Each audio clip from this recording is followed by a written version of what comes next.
Yeah, we joke too. Like we Right. like it make it easier to deliver to like, ooh, that was bad when you like Right. you be like, ooh, that was hard, man. Like if I was like 65, like, like yeah, man, if hip hop was just starting, that line would have been Right. like if you was trying to demonstrate what rhyming words was, that was hard. What's up, guys? Welcome to another episode of Successfully Unsigned, professional advice from unprofessionals. This week's episode was actually really fun to film. Our guest this week was Samosage. They are a trap hip-hop group in the Nashville area from Memphis originally. We talked about their catalog. We talked about upcoming shows. We talked about just their projects, what they've got going on. It was a really funny episode. We were joined by Melo, friend of the show. He comes back for this one. I wasn't joined by Patty G or DaleShack, but they should be back for future episodes. They've just been busy with some stuff this week, so I took over the lead on the interview on this one.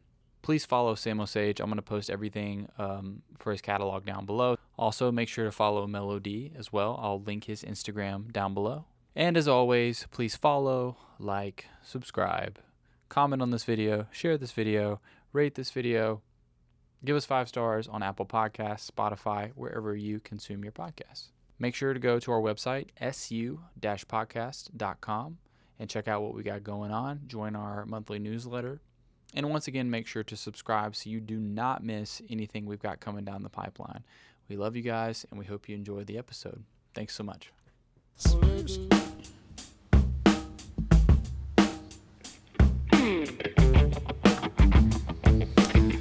What's up, guys? Welcome back to the show, Successfully Unsigned. This is DJ Overheat. As you noticed, probably none of my other co-hosts are here. They've all abandoned me for 3 straight episodes now.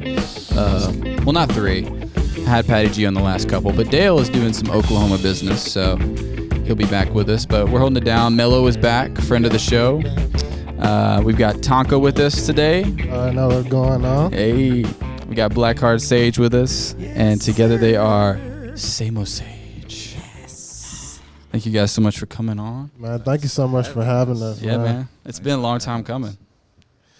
Yeah, we're glad to finally make it out here. Yeah. You know what I'm saying? Yeah, When you hit me up, I was like, man, I got to get him on this week. See, I was waiting for my boy Sage to, to come out here to Franklin, Nashville, man. He's just been holding out on us. See, I didn't realize y'all were like a duo. Yeah, that's where it all started, man. Back in like 2009, I was doing like a little singing and stuff. He had always been doing like hip hop and stuff, and one of our mutual friends ended up like connecting us, letting him hear some of my stuff, and ever since then, like we just been doing shit together. You said 2009? Yeah, 2009 is when we first started writing together. We kind of like got more established and started performing and stuff in like 2016. Right. Yeah, we had been doing stuff like, my bad, is this cool? We had been doing stuff. No, that's perfect. We had been doing stuff ever since that time, though. Yeah. I'm trying to figure out like what grade we were in. That probably was like back in middle school. 8th grade or something. It was like 9th grade. Sorry. Bomb. Sorry. Yeah, it was like 9th grade.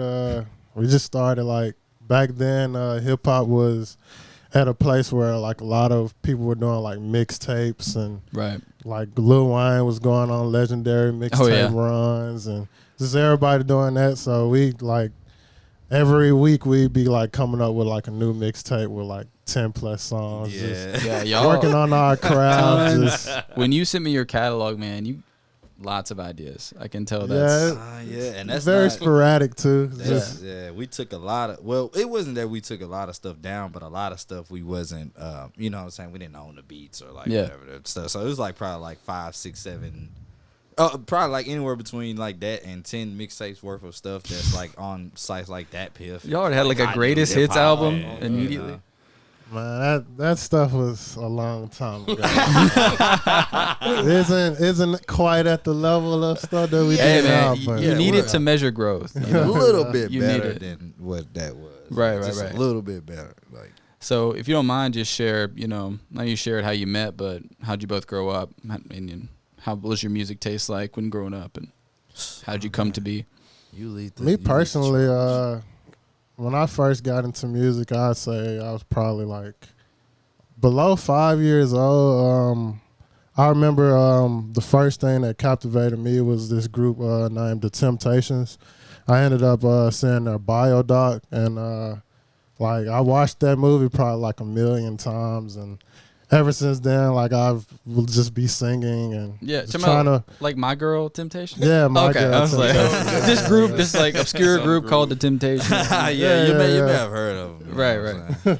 But I just fell in love with them as a group, and ever since then, like I grew up in like choirs and always around music and stuff. I don't know.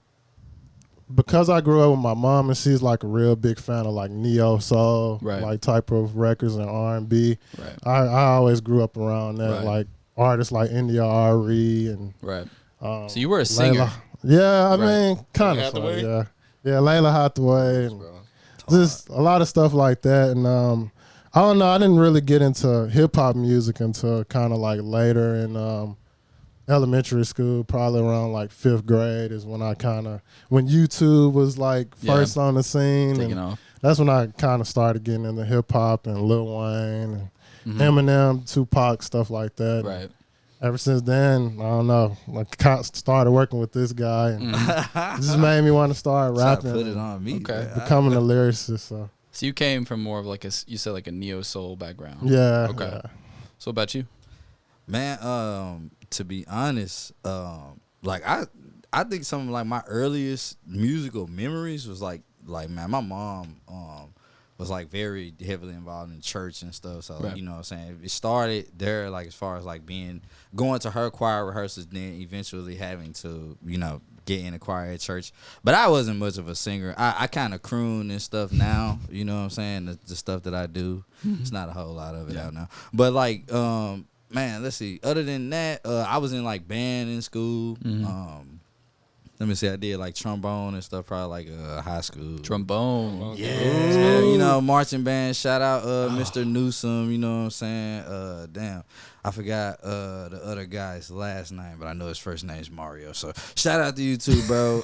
You know what I'm saying? Newsom. I'm sorry. He's gonna be so mad that I didn't remember his last name. Right. But yeah, R.I.P. Mr. Newsom, man. But yeah, like there was that. I was also in orchestra, like in elementary school. I played the violin. Word? Yeah, man. That was like one of my favorites. Tell us about this. Wow. Nah, bro. I see, because I don't play it now. Like, you know, you say that and then people like, oh, for real? Go ahead and please play Mozart. You know what I'm saying? Mozart's 5th concerto. Now you're on the spot. Yeah, you know what I'm saying? I don't remember it, but I use a lot of that stuff in like, you know, our modern day production and all that. But I don't know. Like I was doing stuff like rapping wise since like elementary school, just any way to, you know, get out of class. You know what I'm saying? They put me in a program. Hey, we want you to write a rap about doing good on the TCAP. And like, you know what I'm saying? They want you to motivate the kids. Right.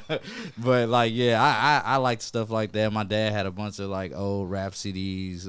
I used to take his little Eminem CDs and Biggie CDs to school. That was when CD players was the thing, you know, before they had MP3 player. I don't want to date myself, but you know, back when the dinosaurs was walking around, they had these little things you put a CD in, and the CD is it's like a circular disc that holds music and stuff. Can you imagine like explaining that to someone like 10 years from now? They're gonna be like, bro, you're crazy. Like, what is that? Put this man in the asylum. Just download the game. What are you talking about? Like, no, I have an actual game. Right.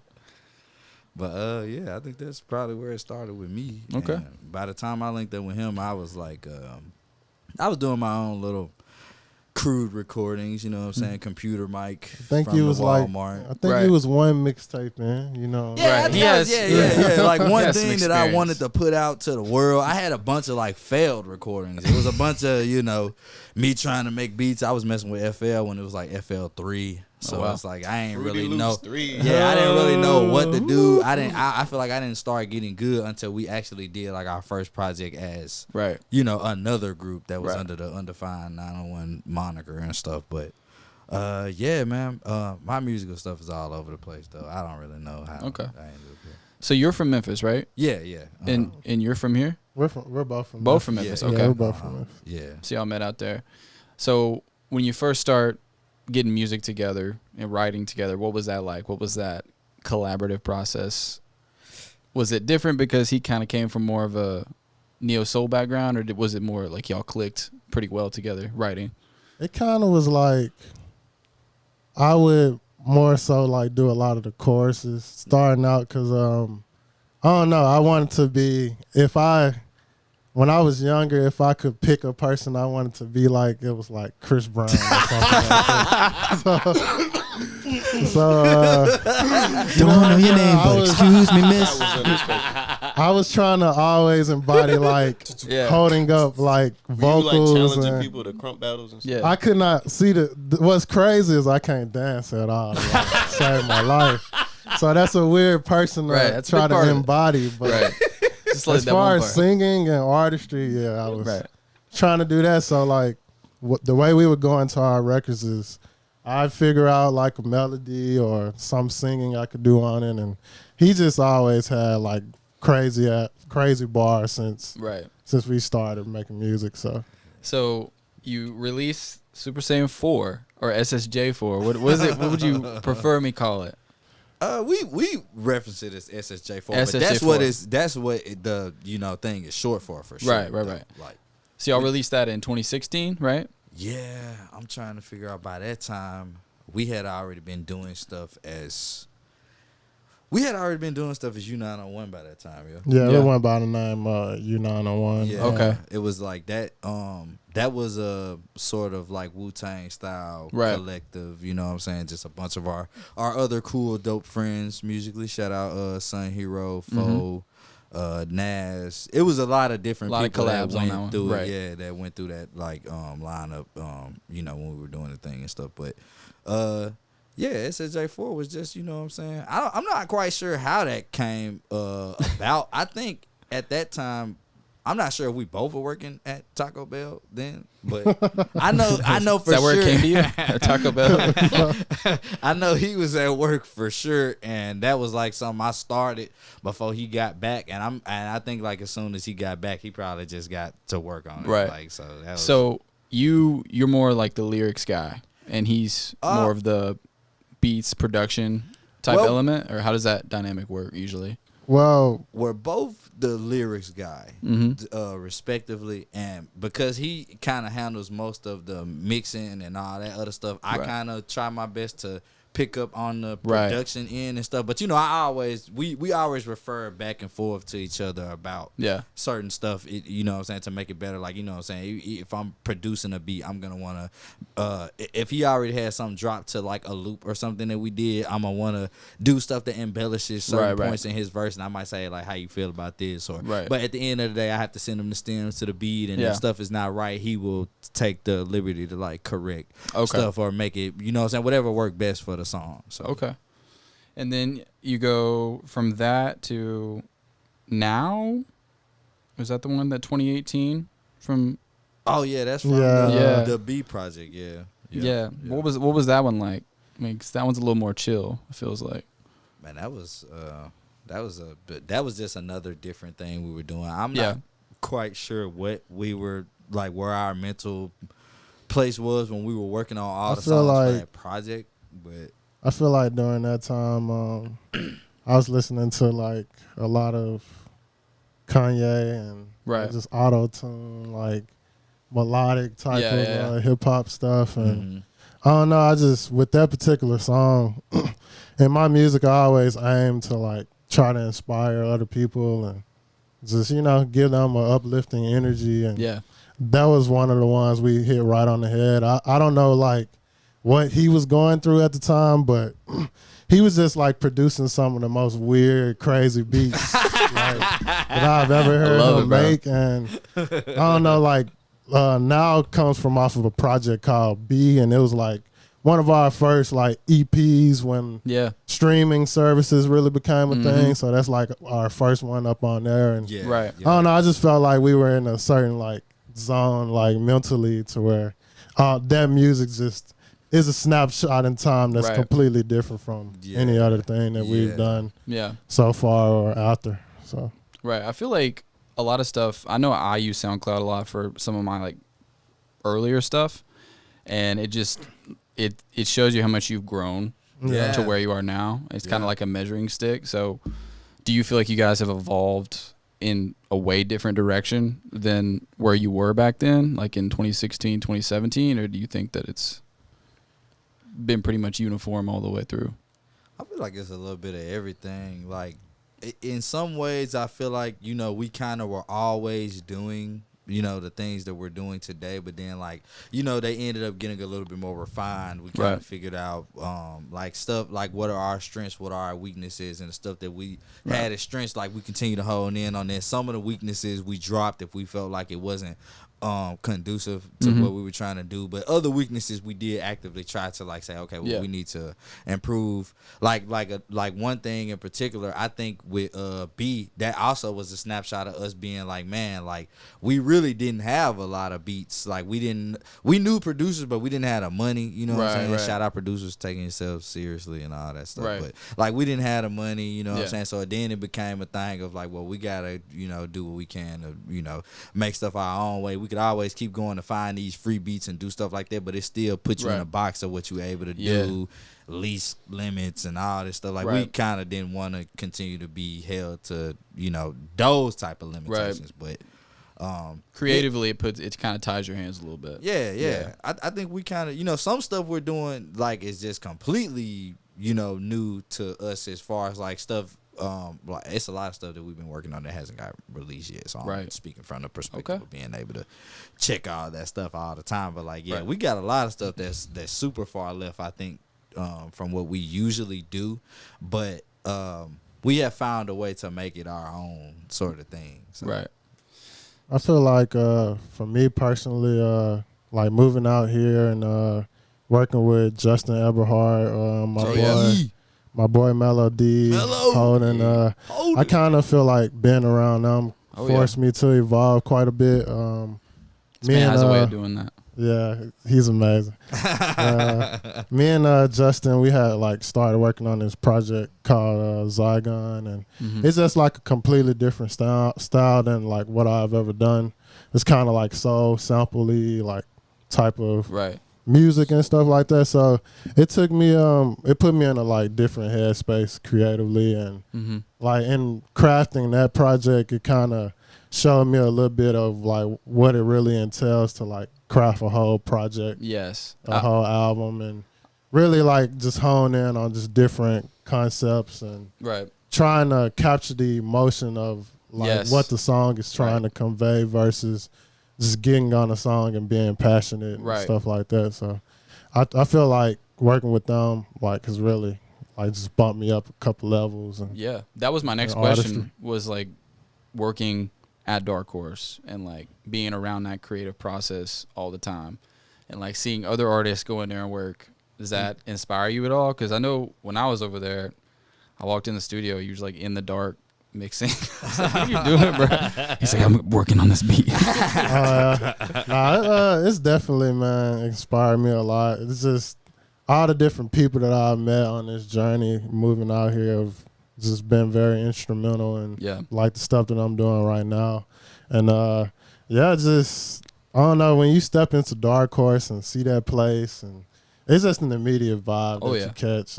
It's like seeing all the plaques on the wall and just when you walk into the lodge and seeing all the equipment and everything. It's, I don't know, I love Dark Horse, and it's definitely one of my favorite like spaces to work on music. And it's like a pit for creativity, honestly. It's I mean, we had Justin on the show, and shout out G, bro, that man, he knows his brain just works differently. It works differently. I don't understand. He just he knows what he wants. He knows how to get there, and his imagination is so. Yeah, he knows how to articulate it. Bro. Yeah. And so I can only imagine like what that collaborative process was like with him. Oh man, I don't know. It's been a roller coaster for sure. Like, because Justin, he's one of those people like he gets so many dope ideas, and it's just a lot of. We're doing this one day, and then we're like switching over to work on this. You come in the next day, it's like we're changing it up. Like, but what? We started. He's like just an artist in his purest form. Like, just always today we're gonna do this, or you gotta respect it. Yeah. So I don't know. He's made me like do a lot of stuff that's out of my comfort zone. Oh yeah, but that's what we need. That's what we want. Yeah, kind of just forced me to adapt and grow as an individual. To the point where he, the Zygon album he was talking about, this man came in one day. It was like 9 a.m. We left at like 10 p.m. He recorded his entire album. All the vocals. What? In one day. In one day? He wasn't playing. We took like one break. How many songs was it? It was like 11.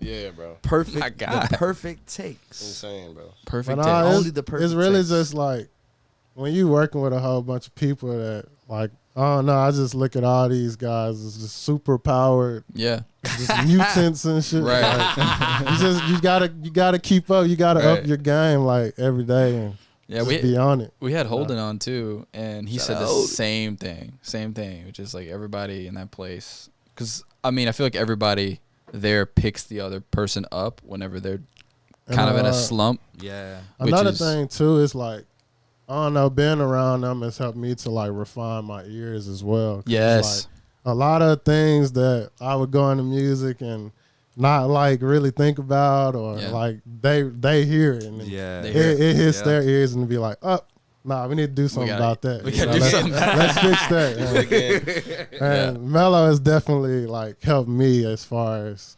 my the way I go into like my tone and how I'm trying to convey messages on records, just capturing that emotion that you just need to make that song feel real instead of it just this is a nice little tune. But it took me a while to realize you want to convey an emotion as well as a message. Yeah. And a lot of people just focus on the message, and it's like when you hear a lot of songs, you go back to a feeling you had when you heard the song prior. Like I know a lot of older pop songs, like I go back to Summers, just listening to it in the car, going to baseball practice or whatever, and that's an emotion that song gave to me.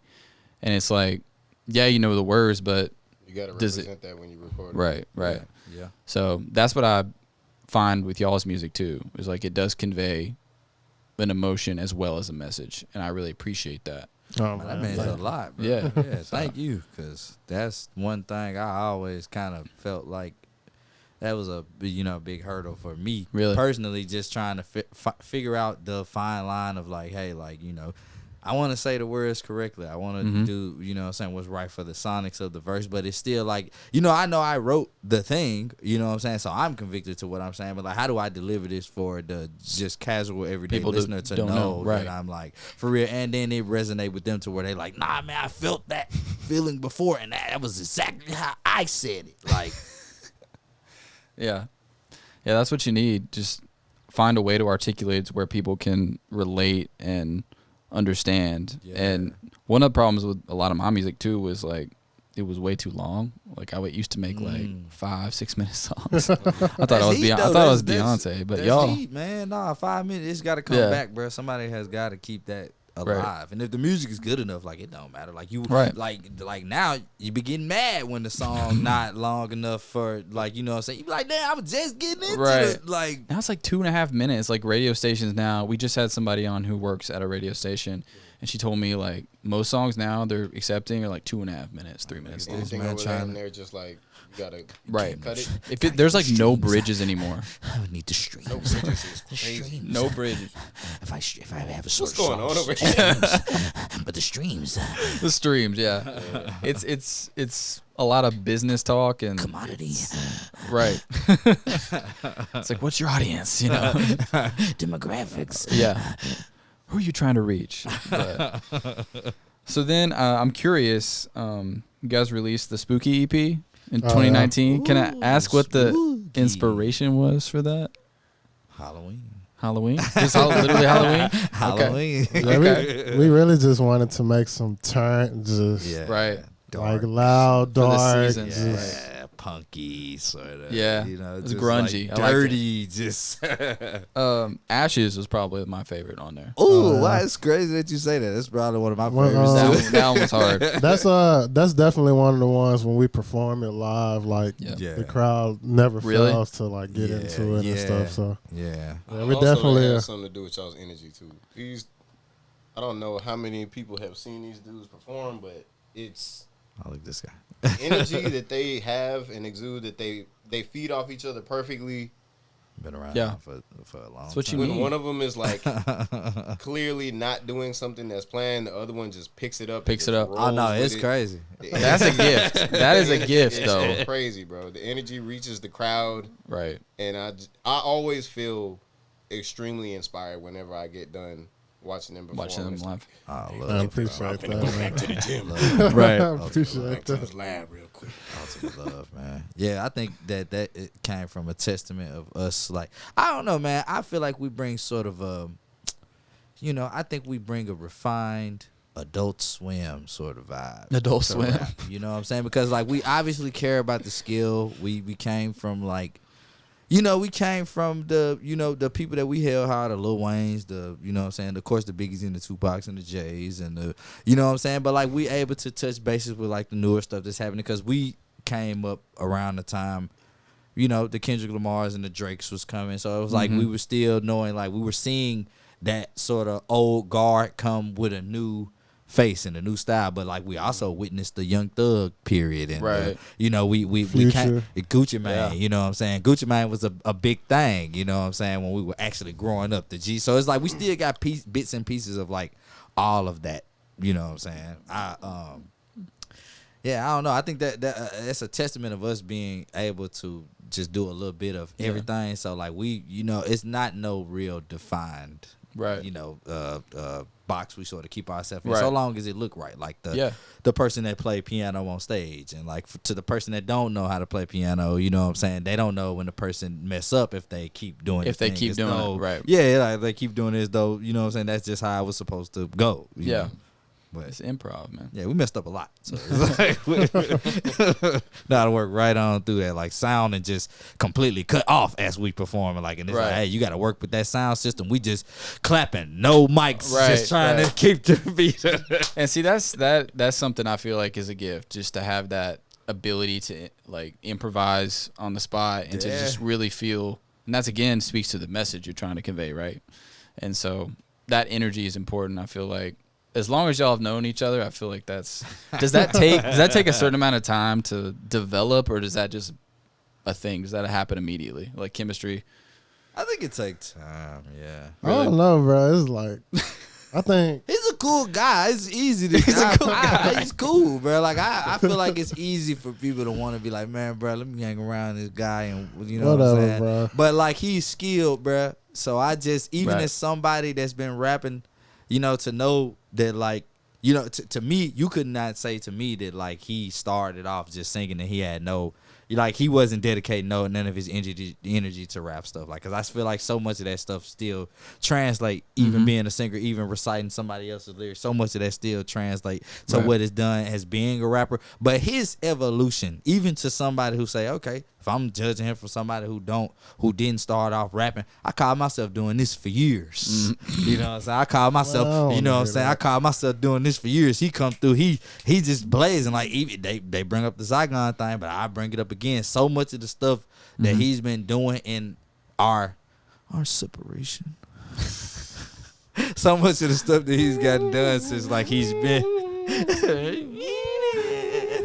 so much of that stuff that he's gotten done in our separation has made me be like, man, bro, I gotta catch up. I gotta. Like, I'm if slacking, I thought that I was doing this, no, I'm not doing this for real. Trying to catch up this all the time. Nah. Bro. Oh, so you're still in Memphis right now? Yeah, yeah. Oh, okay. I just can't. I try to come up here as often as I can. Okay. And of course, he comes back too, because like that's where he based stuff. Right. But okay. Yeah, I try to come up here as often as my job will allow. Right. Right. All right. Well, we're going to take a break real quick. When we come back, I want to talk about some more of your releases. Word. Bet that we'll be right back. We'll be right back. Yee.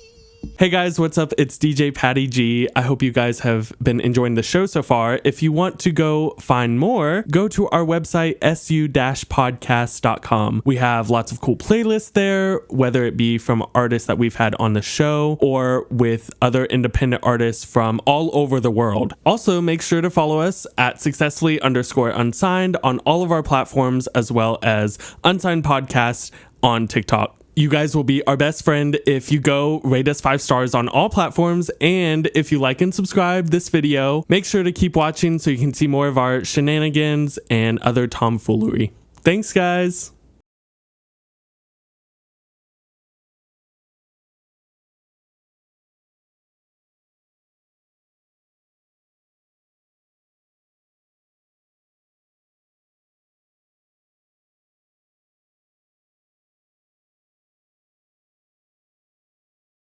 Kind of led the way on that one. So. Yeah. Man, I'm trying to think, man. Of course, that is the energy for that song is a song that I feel like kind of permeates in a lot of our stuff. Like, we're going to do whatever we want to do. Yeah. You know what I'm saying? They said you can't rap over this. They said you can't talk about this. You got to do this. You're from Memphis. You can't make this type of sound. Whatever, man. Yeah. Whatever the limits are, bro, we're trying to break them. But, yeah, even with that production, like, I was trying to my hand at some more Memphis. Yeah, like some more palatable stuff for people. Because, like, I don't look at, the region that we're from and say, hey, this is like one sound. While I'm able to identify the unique sort of stuff that area has brought, like, musically and shit. But it's because of that, it has kind of permeated through a lot of different styles. Like, Memphis is, very important in the foundation of blues and soul and a lot of this other stuff. But yeah, I was just trying to make some more, a little bit more trappy stuff, harder beats. We I think at that time we was also trying to build our catalog. I think that was shortly after we had kind of stopped making the group Unite on one the main focus, and we kind of just focused on the stuff that we were doing, because that's kind of how it's been all the time anyway. We were always kind of like cooking up stuff that we felt like it would be better for just 2 people or our styles or whatever, work best. And if we felt like it was better for like more people to get on or the unique stuff that the other guys were able to bring for the song, we would turn that into a Unite on one song. But after a while, it was like, we got so many of these songs as this thing, let's try to package this, a little bit more, seriously, and whatever was kind of one of those songs where it was like, hey, here's our coming out song, beginning of the year, brand new, just we refocusing, the sound is different, we coming with our style, and we just kind of got on there and talked our stuff, I noticed 2019 y'all had a little creative explosion there. Because y'all released Hate to Admit that year. Oh, yeah. And then Hot was in 2021. But and Hot's cool. Hot's a cool song. We appreciate the weather, people. You feel me? That was like on some, it was hot that year, I think. Right. We make real music. That's what's missing in the game today. Music that's real. Yeah. And it was hot for real. So it was just like, but the weather report. Right. What I'm saying? It's a whole nother thing too, because it's like, it's about awareness. It's about, you know what I'm saying, staying focused. Hey, it's getting hot outside, it's heating up, you gotta but when it heats up, you gotta get serious, you know what I'm saying? Right. Stay hydrated, drink your Can't water. Get cold at all. Pushing the health initiative. Right. Michelle Obama, Nickelodeon, all of that. Are those two things related? Yeah. What? Nickelodeon and Michelle Obama? I don't know what Michelle Obama's health initiative was, but she had something to do with like the kids getting healthier. Oh, okay, got you. Michelle Obama, Nickelodeon. I was like, what? Spider-Man, Web, the mind. It's all, you know what I'm saying? Right. Everywhere but up, Okay. Can I ask what Hate to Admit was about? Because I'm curious. The way on that. that one seems a little emotional. Many extinguished flames over there. Oh no, Casanova. Again. Is it Tonka's broken heart over here? You take all those experience and you mold them all up into one girl, right? Yeah, and then you make the song. Yeah, yeah. Okay. I think that year in particular, I went through a pretty treacherous breakup. So is it basically you going my bad, or is it more? What is the hate to admit?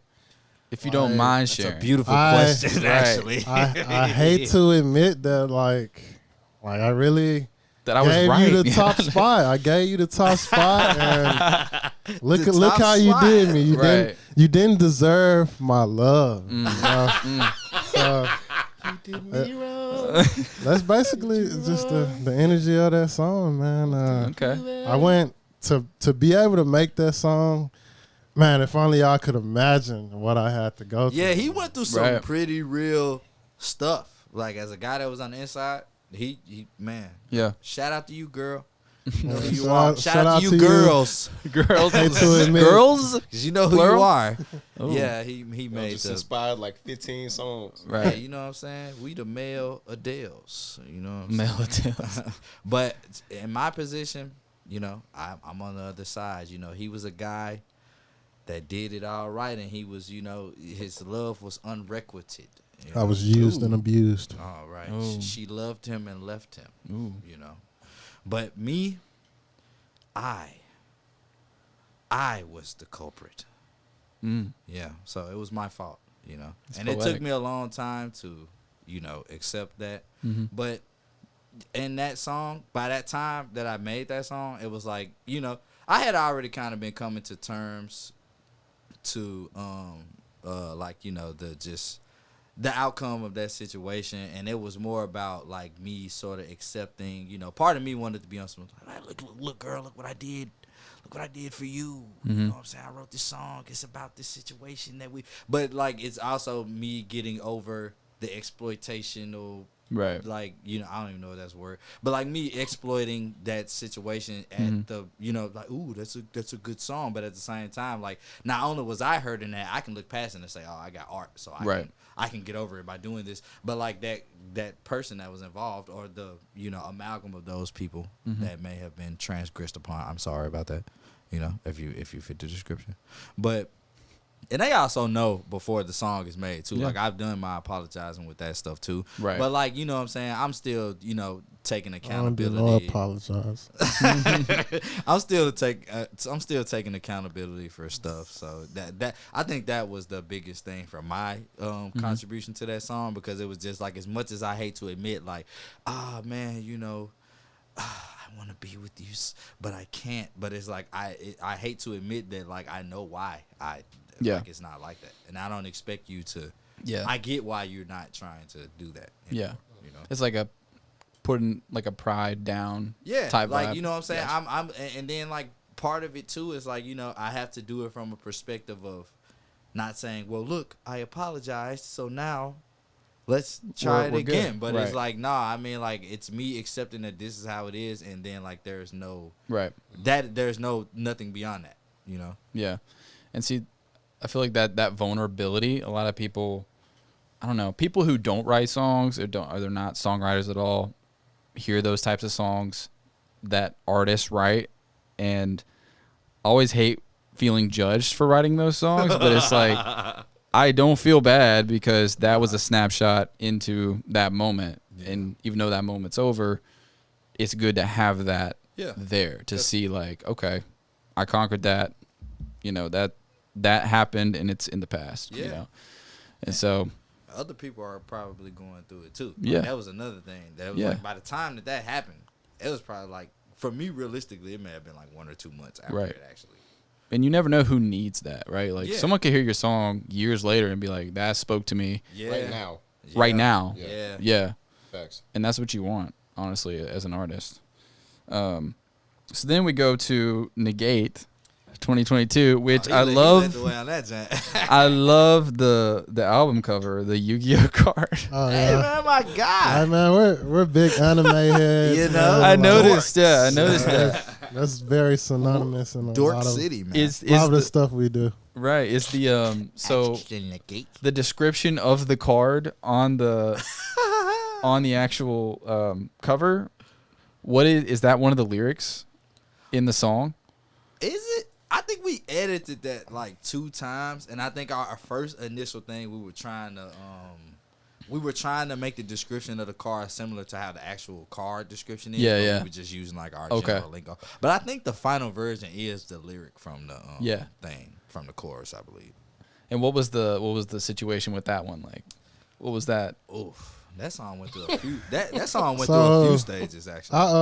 I originally was just trying to cook up something cool to get one of our friends on, but I don't know. I guess he wasn't feeling it and just never dropped to the song. He just never saw the email. So he wasn't feeling it. I get it. It's all good. In the spam folder. I might said, "Nah, I didn't hear from him. But, he wasn't feeling it." So the beat was like completely, like it was totally different. It sounded like nothing like the beat is now. Yeah. And he ended up reproducing the beat and made it like super dark and sinister. And it just became what it was today. That's just one of those songs, though. A lot of thought didn't go into it per se. It was just knee-jerk reaction to how the beat made me feel. So Right. I always ask people who write like lyrics and songs, like, are y'all the type to have to flesh out an idea immediately, or could you write like a verse and then come back and write a chorus and then a couple of the verses later on? Or is it something that has to be, an idea has to be fleshed out at that moment? For me, I kind of do like a lot of my songs like building the house. Like first we're just going to do the foundation. Right. Then I might come back when I'm inspired again to work on that to finally do the chorus or verse number 2. Most of the time I do music like that, but I don't know. Recently I've kind of been trying to cook up songs like from start to finish. So it's just depending on the mood, the type of mood I'm in, how I'm going to approach the music. Right. A lot of times though, I might just do a scat like track of just harmonies or flows over the track, and then slowly but surely just start to piece lyrics on top of it. Okay. Yeah, my style is not too not too dissimilar from what he does. It's a little bit of everything. Sometimes the song just come, you know what I'm saying, even when all the parts aren't together, like especially if it's something that like I have to produce. Right. Sometimes the song will come as I'm producing it, and I'll start to produce it in ways that kind of set the tone for what I have in my head to try out. Or sometimes it's like, I'll just like, get a loop down to just set a foundation for something. We write the stuff, I go back, reproduce the beat or make changes there, and that may, if I don't change the verse, you know what I'm saying, it is what it is, but sometimes that make me change the verse or change the chorus or whatever the situation is. But sometimes it's like, I'll start a song and won't come back to it for like a year, and then come back and just be like, you know what, I wasn't ready to like do it then, but like now I get it now. That's like, a really good point, because sometimes you really aren't, and you try and force something that isn't right, or like I'm not able to understand, like I had this, man, what is it? It's like the potential for the thing was there, but because I didn't know how to effectively execute the thing, it come out looking a little bit shottier than what I would hope. So like later in time, I may learn something that allowed me to be able to come back to it and be like, I know exactly how to make this sound the way that I was trying to make it sound, or like I struggle with that too, of like, it's good enough. Yeah. You know what I'm saying? Like, oh man. Just, I don't want to say giving up on an idea, but just being real, not having faith in the fact that an idea could come. Right. So like, there'd be times I'd be recording vocals and I'm like, it's not gonna come. It's not the night. Yeah. But it could be right there. Yeah. But it's just having that faith to continue chipping away at whatever the vision is. So man, it's been so many times I've started songs and felt like they're like complete trash. That should be most of the time. You finally stumble. You finally stumble across like one line or one idea, and you be like, "Damn, I gotta make that work." Makes you feel completely. That's it. I gotta make it work. Completely different, and it just puts you in a whole different mental state.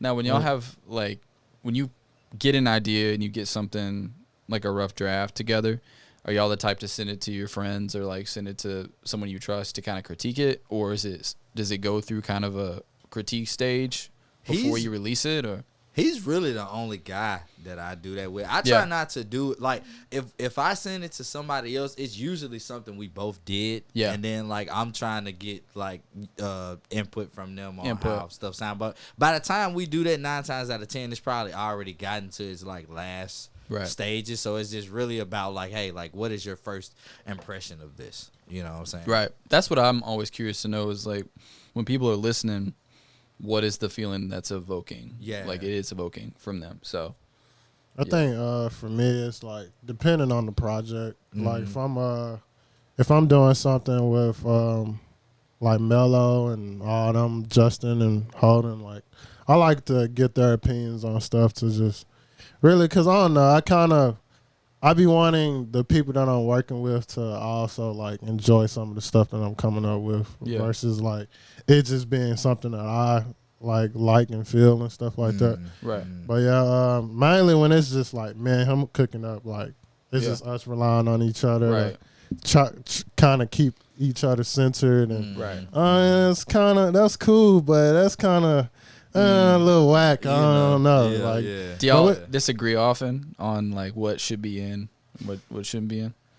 I feel like in life we disagree a lot. And we have a lot of balance, right. We kind of have fun being combative with each other. It's like a pastime type of thing. Yeah, Goku and Vegeta, man. But when it comes to music, for some reason our ideas kind of like align, and we just kind of go for similar things when it comes to how like music that we're trying to create, and the different things that he's into helps me like do stuff different than like the stuff that I'm that's on my side of the spectrum. Same so I feel like my weaknesses is like some of his strengths, and vice versa. Like, maybe some stuff you hadn't thought of, he thinks of. Yeah, like and vice versa. Man, he regularly puts me in that situation where I'm just like, bro, I would have never thought to have structured this, but just a singular line. It may be just like a throwaway line that may just be used to tie together.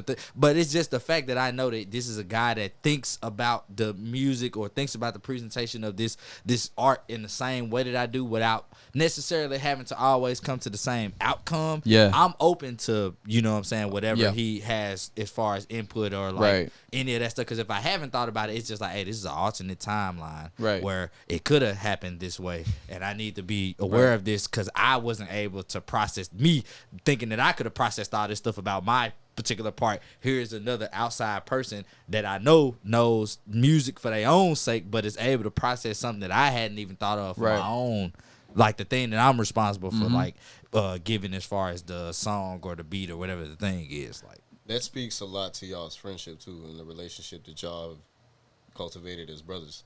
Like, y'all are able to, it takes a lot of trust to be able to expose your ideas to somebody and know that even if the delivery that they give back to you is it might cut you a little bit, to know that this person has your back, to be like, this person is going to think a different way that's going to bring me to the best outcome for both of us, is not the easiest thing to come by. And it's super healthy. And that's one thing that working with you has shown me. Like, it's been times I'm like, man, what you think? And you're like, this is kind of whack, bro.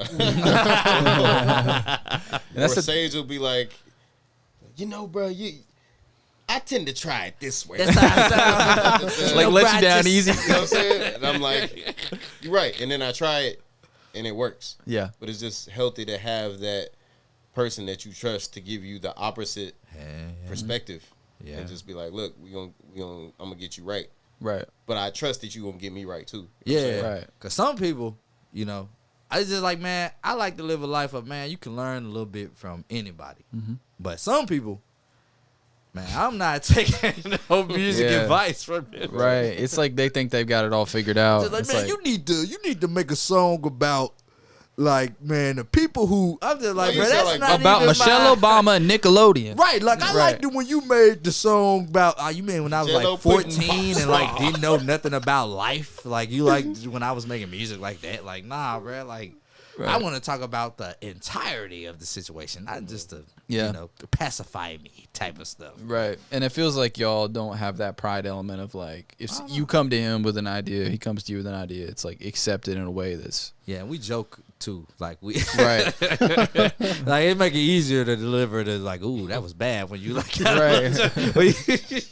You be like, ooh, that was hard, man. Like if I was like 65. Like, like yeah, man, if hip hop was just starting, that line would have been right. Like if you was trying to demonstrate what rhyming words was, that was hard. That's what he be doing with some of my stuff sometimes. Yeah, he hated my Hawk Tony line. I rewrote the whole verse. I was like, come on, bro, that's not hard. He was like, yeah, man. Yeah.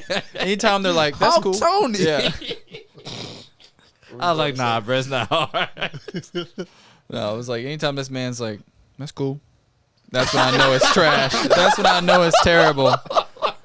Like when he doesn't elaborate on it, that's when I know. Yeah. I'm like, all right, I'm just gonna crawl. Yeah, that's one thing about Melo, man. He's gonna let you know. Right. It's good.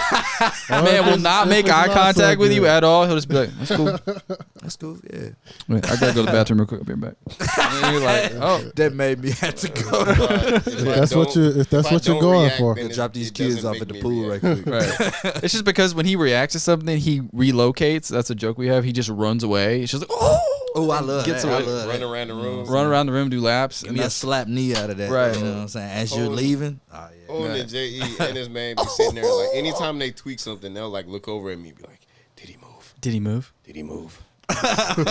Or slap. This is the mild form. He'll slap his knees, go like that. And then you're like, okay. That's how we know we did something. Bruh. Big fan of that ugly face. You know what I'm saying? The stink face, yeah. You just Yeah, stink face. sour grapes. But when it hit, yeah, Yeah. it's funky. Oh yeah. Rick James. So you guys released Calling Your Bluff and Take Control this last year. Calling Your Bluff is fire. I love that one. Yeah. That was dope. Man. I also love the album art for that one too. What inspired the album art? Man, to be honest, I'm not really sure. I just kind of, we're always doing stuff from a position of, hey, we don't have people who do it. So it's kind of like it's always us getting into the outside, like, you know what I'm saying? What led into the video editing and the graphic design was because we didn't have nobody else to do it. And, you know what I'm saying? We like a certain type of media. Like, he's a real big, he knows stuff that's important to cinematography as far as, like, he likes Marvel Cinematic Universe type of stuff, Star Wars. Like, he knows a good movie. And the fact that he went to Dark Horse, they told him the stuff about the Foley. And like all that other stuff. So it's kind of, we always have been trying to figure out a way to, like, craft a world. And a lot of the stuff we do, even though it's like being us, we're limited to the tools that we have. As good carpenters, we don't want to blame the tools. So we just always trying to find a way to make stuff, package stuff in a way that is, like, relevant to, like, what the sound is. So it's like, even down to the handwriting. Hey, it's kind of crude, but it's pictures of us. We wanted people to know, like, hey, like, we just trying to be a little bit more at the forefront with, like, our faces and really being solidified with the stuff that we're doing, standing behind the stuff that we say. Take Control, a positive oriented song, but you know what I'm saying, we still doing it in our way, touching on the ills of stuff that we have dealt with in our journey to this point. But it's still, you know what I'm saying, a matter of, like, hey, we're gonna take the initiative to, like, do all this, even down to, we ain't got no graphic guy, we're gonna make the graphics. We ain't got no video dude, we're gonna make the video. We ain't got no production, we're gonna do the production. No engineer, we're gonna do the engineer. Like, we really taking control of all of this. And that's one thing that'll humble you real quick. And like, I figured that out doing this podcast is, we don't have a lot of people, we don't have anybody to do any of the editing. We do the editing and stuff. We don't have anybody we've hired to do any of that stuff. And the social media element of it too is that's one thing I want to ask y'all about is, like, how hard is it in this day and age of you on social media? You got to have a presence, like, all the time. So weird. Is that something that... It's so weird, bro. Is that something that y'all find a little bit annoying about how the business is now, to where it's like you kind of have to have that presence on social media Yeah. every other day, if not every day. Yeah. And is that something that y'all are looking to embrace more, or? As for me, like, this guy like grills me like every few months, like, Grill him. bruh, you need to post, you need to be more active on social media. I don't know, man. I'm in a phase right now where I just hate it, bro. Yeah, and I'm not the most active either. So like it's like, you know, I'm kind of hypocritical. This is one of those things. I'm trying to get to a mental space where I'm like just actively like trying to get content, trying to take pictures of myself. And do the whole nine. It's just Taking pictures of myself. I just feel like the older I get, I'm more into like actually being immersed in the moment versus let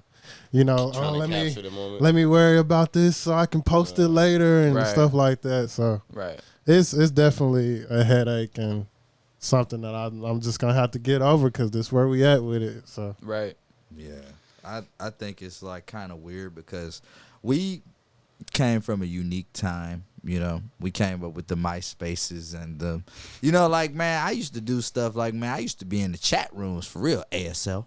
You know what I'm saying? Age, sex, location. Just, hey, you want to be my girlfriend? Sure, we're just dating in the chat room. We're just sending messages. But, you know, to the other chat room people, this is my girlfriend. You can't talk to her. But, nah, I mean, like, just, we came up in the internet time. So I just feel like, man, it's just weird now because, like, the older that we get, like when we were young, yeah, bro, like we used to, bro, me and this guy, we had Twitter on lock, like when Twitter was Twitter, before it was like X and all that. Like, Right. Man, we had Twitter on lock. We would get up days, what's up, man, you trying to, what's up? We hitting everybody on our friends list, everybody on the follower list. What's up, man? Good morning. Have a great day. What's up, man? Hope you're doing well. Whatever. We're going to check out folk music, man, because we were still doing music and stuff at the time. But even then, we knew it was about like, hey, you got to interact with people. We knew a lot of people that wasn't even from, you know, the city or the state or anything, but. It's just like, you know, the older that we got, the less time that you be able to actually divvy up towards that. And it's been about, I think for me, the biggest thing has been about us shifting our mind frame to saying, well, you know, they say content and it make you think like, oh, well, you have to plan everything. And that's cool to like have stuff on the schedule and stuff, but really we always are doing the content. It's just about like at the bottom level, it was like, hey, if we can't like actually produce or script, we're just gonna set up a camera in the room. We're just gonna let it record and just do what we would have been doing anyway, and we'll figure out how to package it later. And because of that, we probably got like anywhere between 5 to like 7 years of just content that we just have of us doing, whether it's studio sessions, it's us doing shows, it's us practicing for stuff. Like we have recorded a lot of our journey, but lately now we just been like, all right, we got so much of this stuff. We trying to set up like how do we release all this from the vault, even from the music standpoint. Like we got a lot of stuff that's just like, hey man, if this gets mixed. Or this gets, you know, a few more tweaks, it's done. We could package it, put it out. But it's just been us trying to figure out how to best do that. And the content thing, too, has come into the point where it's like, all right, well, we can't just dump everything at once. Got to stretch it out. Yeah, you know what I'm saying? Stretch stuff over time to just set us up for further in the future when we are cooking stuff or we don't have stuff on hand right away to just drop stuff. We'll already have stuff in the vault. Yeah. So we kind of always been preparing for this little thing, but it's just been about us trying to figure out how do we actually package it and like release it to the world. And the consistency of that too. Like we've been playing with a lot of different stuff as far as scheduling stuff in the app so many weeks in advance, doing bulk content days and you know what I'm saying? We've been playing with a lot of different stuff. Just taking one day. I know that's one thing we do too. Is like insider. We take one day to like make content. It's so annoying. It's just like, but it's hard though. It sets you up in a really good way that most folks aren't willing to do. You know what I'm saying? So, putting in that extra little effort to get the most out of it down the line. So don't you feel better when you just like you can set and forget it, bro? It's like a bill that just set it. You know, automatic payment renewal. Hey, man, I know it's just gonna come out. I don't have to do. I ain't gotta worry about no late fees. It's the same thing. Like. We've been trying to figure out how to really just get on top of that, though. Especially with us being...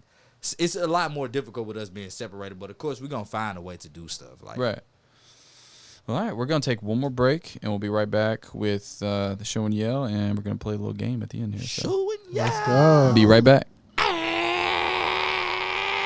Hey guys, what's up? It's DJ Patty G. I hope you guys have been enjoying the show so far. If you want to go find more, go to our website, su-podcast.com.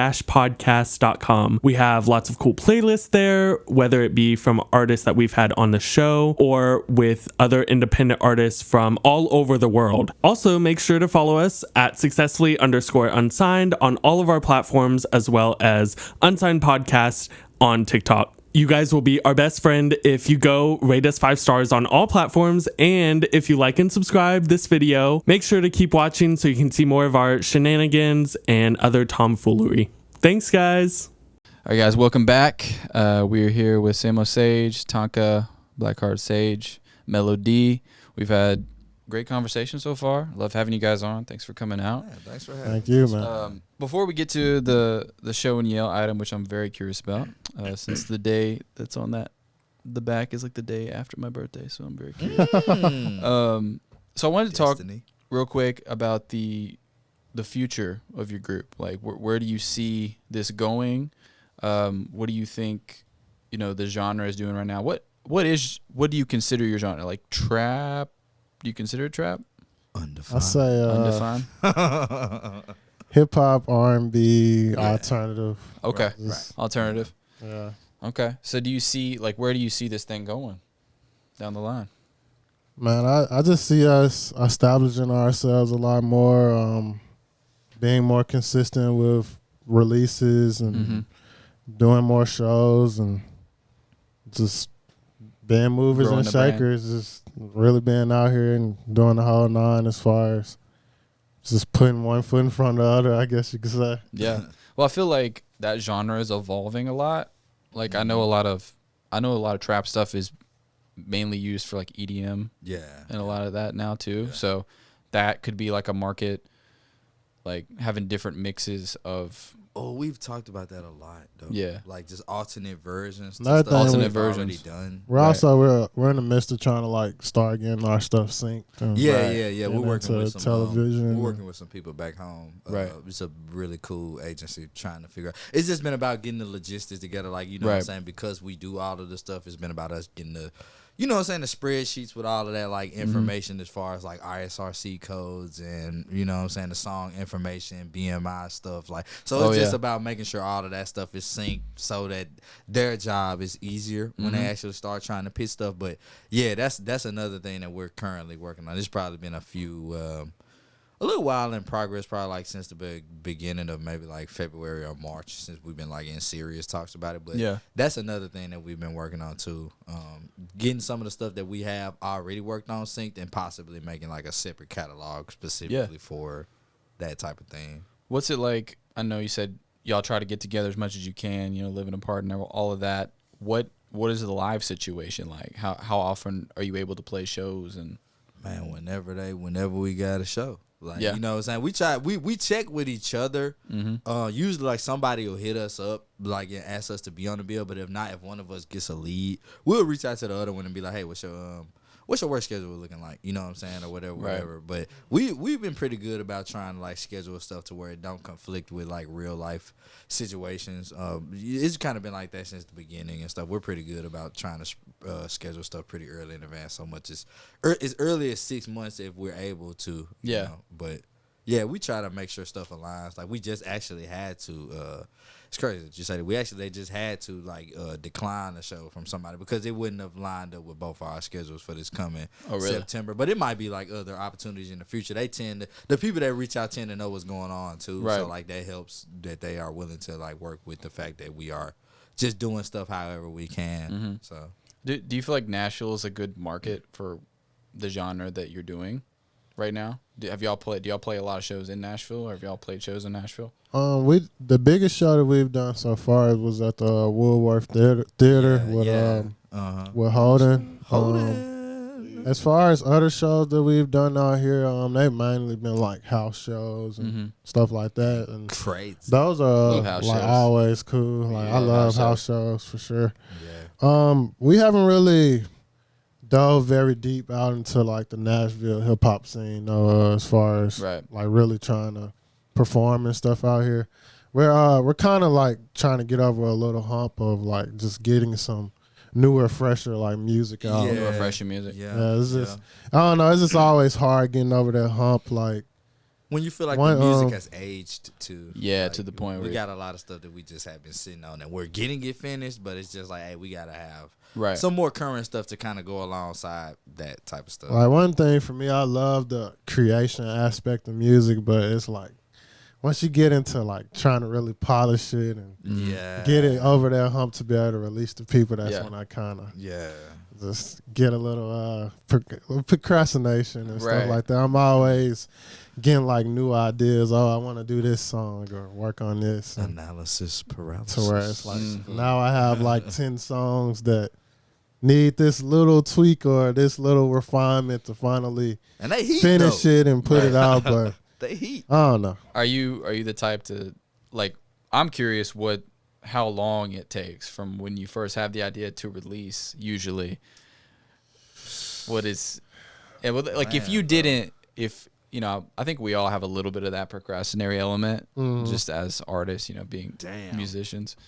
But like, if that wasn't a part of it, do you feel like you are your own worst critic in the fact that you kind of put your songs through the blender a little bit? And like, do you think it's like a completely different product at the end from when it started as far as the tone and feel of the song, or is it? I feel like it's just, I don't know, it has taken a while, which I'm really trying to change that and be able to like make a song 1 week and then like 2 weeks and put it out. But I don't know, it's been hard for me to like just focus on one idea. Like I just get so many and I want to start like I love the starting of music and when it's really fresh and like, oh man, I just put down a fire verse and this, that, and the third, and I get caught up on just that and get demo-itis. Ooh, demo-itis. Demo-itis is the worst. I'm glad there's a word for it now because I've been wondering what that. Demo-itis. And I get demo-itis and I just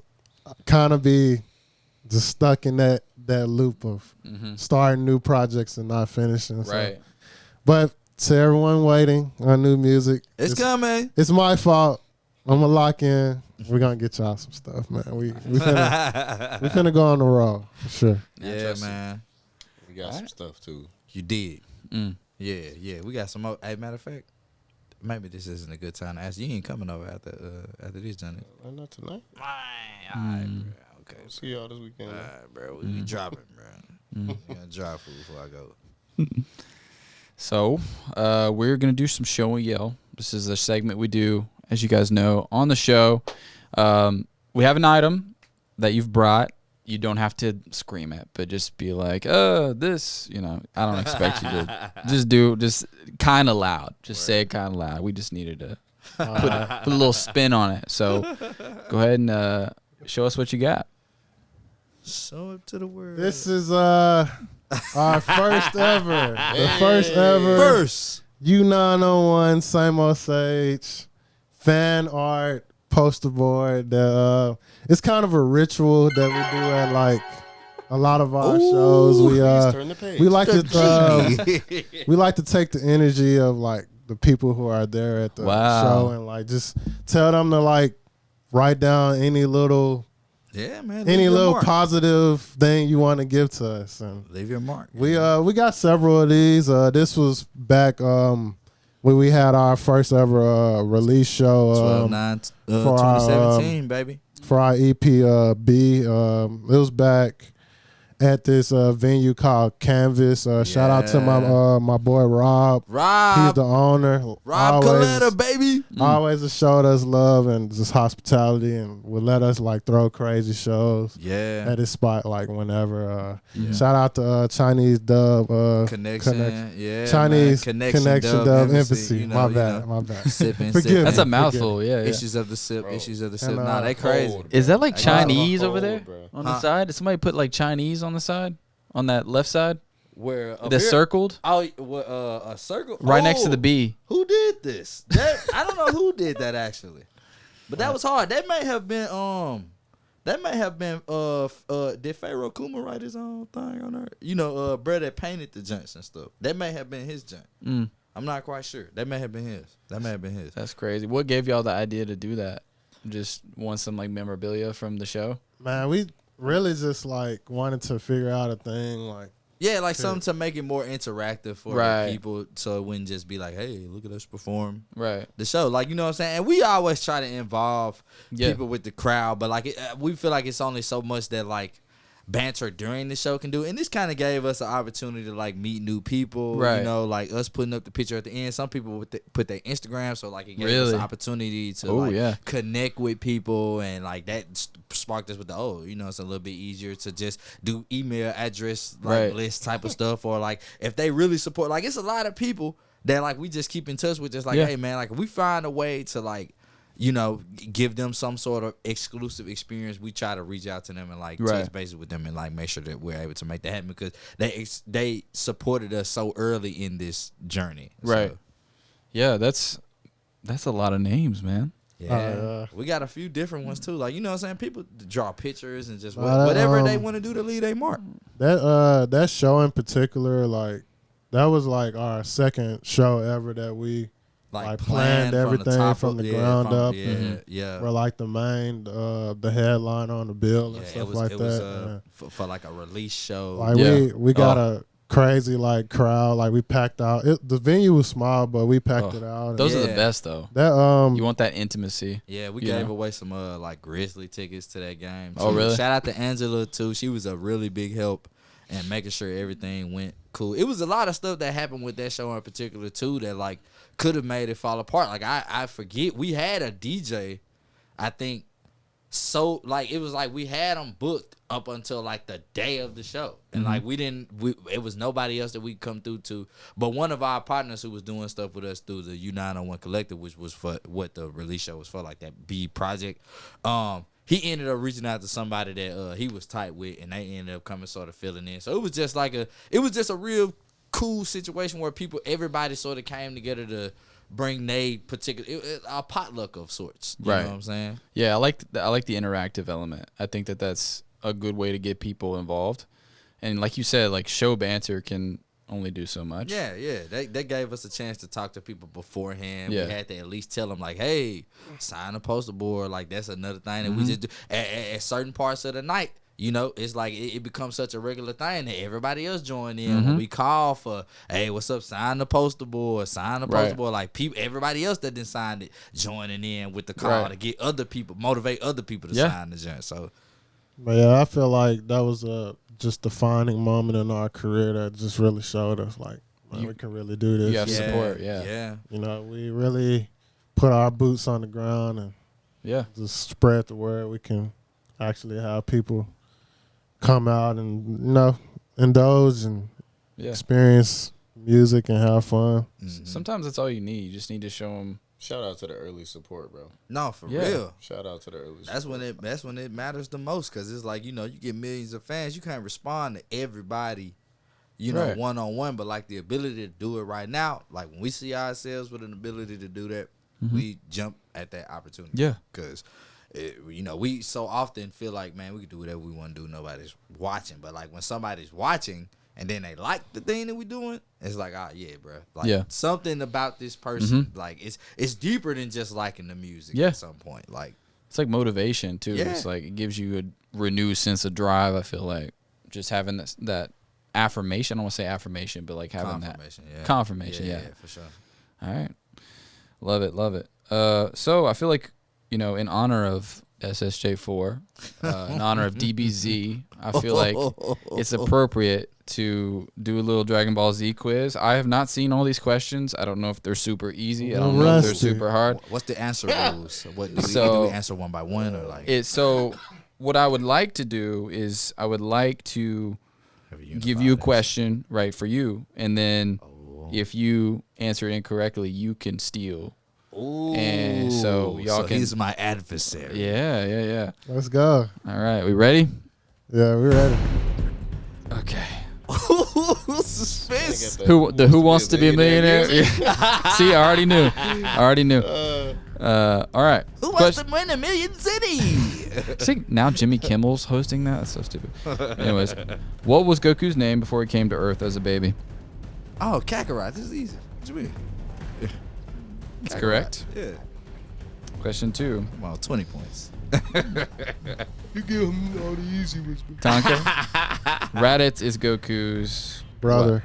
brother. Okay, you gotta warm him up. Okay. Yeah. You gotta warm him up. All right, some, it's 1-1. Yeah. All right. What planet do Kami and Piccolo come from?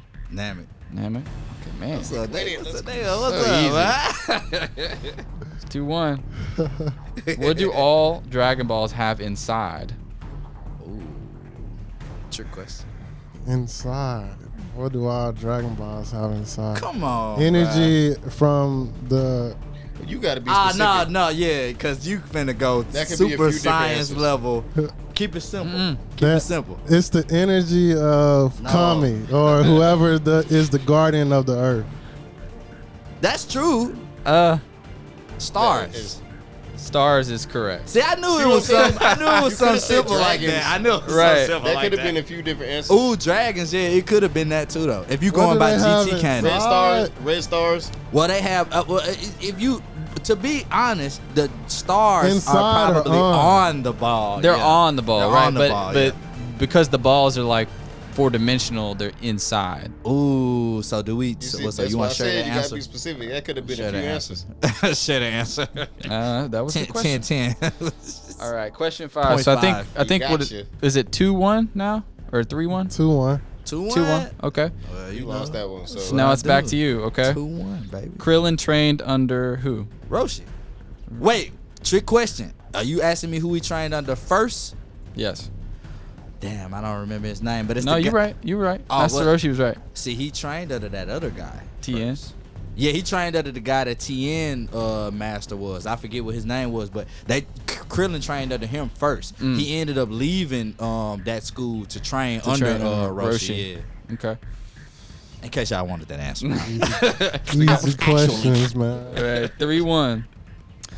This wisecracking little pig creature can shapeshift. come on, bro. He don't know the name. He know. You know, bro. He don't know the name. You know the man name, bro. Come on, remember that Dragon on, Ball bro. Z stuff is all named after other stuff. So. Man, I ain't in the game, so I can't see it. Ooh, he know it though. Arlong. Close. Arlo. He Man, One with the Piece. One You know he Piece, a bro. One Piece man. He If went this is to a One One Piece Piece. quiz, he would have won. This is a One Piece quiz, but it's You not. was close. Oolong. I knew it. I knew it. All right. So I guess you're probably now. There's only 10 questions, so you probably might win. So I'll just the rest of these are for everybody. So these Hey. last 3. So is it like lightning round? Like whoever say it first? Yeah. Whoever say it first. Oh yeah. Okay, here we go. Alright. Garlic Jr.'s power is greatest when he's closest to what? The something zone. I forget. The Kami, Shinron, or the Maiko Star? Michael Star. Maiko Star? That's it. I don't remember that one. That's right. I knew it when the other two. Dr. Gero works for who? The Red, Red Ribbon, Ribbon Army. Army. That was Ooh, me. That was him. That was him. Give it to him. That was him. Okay. When Goku's energy level goes way up, his eyes turn what? Blue. Red, green, or gold? Green. Way up. Green. That's correct. Let's go I thought it was blue. I thought it Green. was turquoise, which is both. Yeah, see, that's why I thought it was blue. All right, last one. Like his father, Gohan had this when he was little. Hotel. Tail. Hey, bro. No father. Hey. He said no father. Those were too easy. Those were way too easy. Yeah, that should have. There Yeah. was a couple sliders in there. There was a couple. What's was some trick inside of a questions based- Dragon Ball? He said the energy On the Dragon Ball? from the protector of Earth. Right. It's super in depth with it. That was close. Yeah. Yeah. Energy That was a good answer, though. I mean. Oh my gosh. Whoever's the guardian of that particular The planet. essence of Shenlong. All right, y'all. Plug everything. YouTube, Instagram. Make sure everybody can find your music. right, Samosage stuff first. You can follow us everywhere at Samosage Lives because we won't let it die. That's SAMOSAGELIVES. I know it's long, but you can remember it. Mm-hmm. And yeah, you know, for all the music, it's just Samosage. You dig? On all streaming services. You dig? You can follow our personals. I'm at Tonka, TONKUH_. And I am Blackheart Sage. Everything spelled correctly. Correctly. Clean. Correctly. BLACKHEARTSAGE. Should be pretty easy to find. Nice. And thank you, Melo D, as always, for coming on. Thank you, Melo He's D. upgraded to friend of the show status. So. Hey, FOTS. Yes, host. And go follow us, Successfully Unsigned. Successfully Unsigned. Everywhere, TikTok, Instagram. Go to our website, su-podcast.com. Thank you guys so much for being on. Love the conversation. Thank you for having us, man. Yeah. Thank you guys so much. We'll see you next time. You did. Peace.